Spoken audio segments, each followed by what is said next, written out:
I just booked tickets to Taipei. I got a family emergency, so I have to return to Taipei, and just for a week.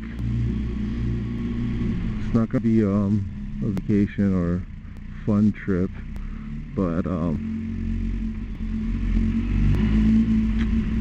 going to go back to see family. No, that's the one thing about Taiwanese. There's a peculiar thing about Taiwanese people, and I was born there but raised here, so I kind of got a viewpoint that's a little different, because they're my relatives. I've got that cultural influence. And I notice Taiwanese people are very caught up in name brands, in having that alligator or crocodile on the shirt, or that little man on the horse on the shirt, or some designer bags like Gucci or Chanel or Coach, or on and on. So what I noticed is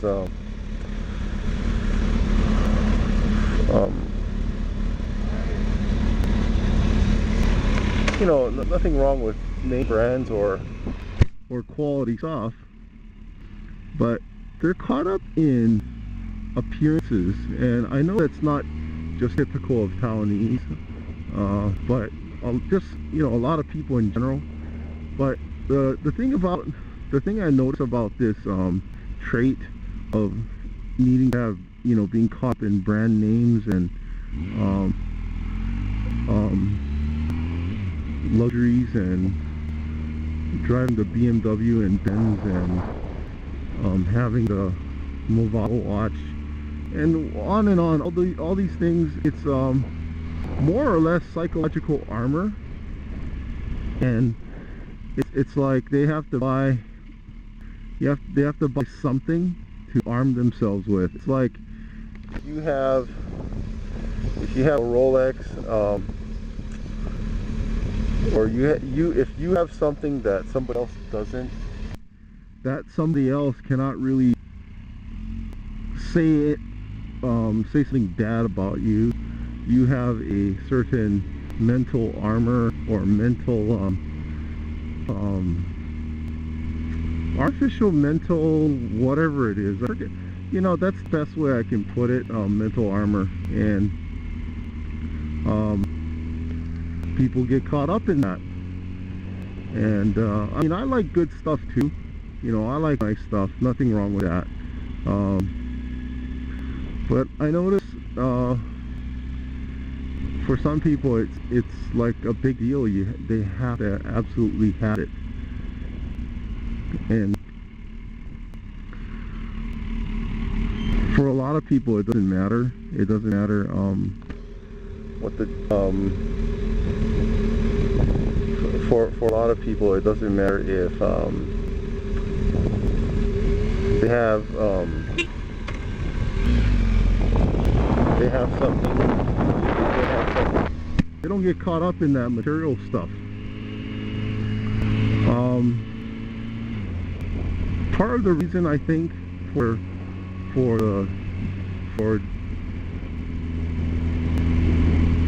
not being caught in that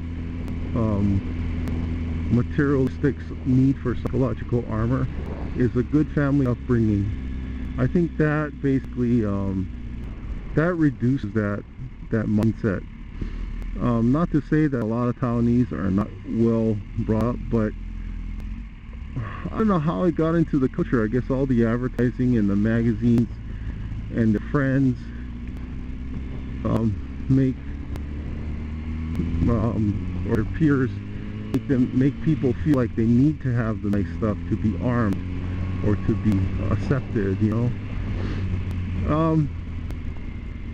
and a lot of times I see people blow up and get all mad and upset when they're insulted, and I think that plays in part with having mental armor. If you are freaked out and you are getting upset over insults, or overreacting, there's a little weakness in there, in that brain, you know. There's some weakness, and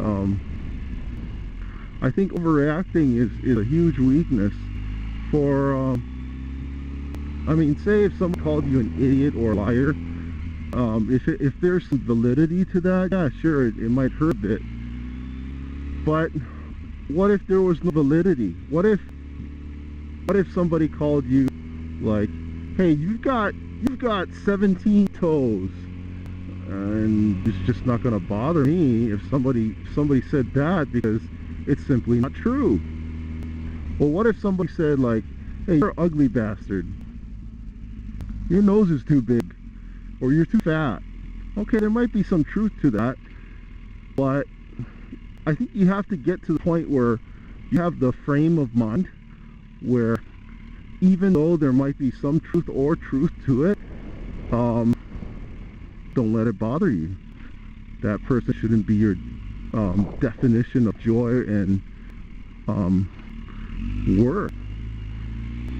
Anyway, that's just my take on having mental armor or mental toughness, and not letting things get to you. I don't know if I made sense, but I think that helps a bunch of people.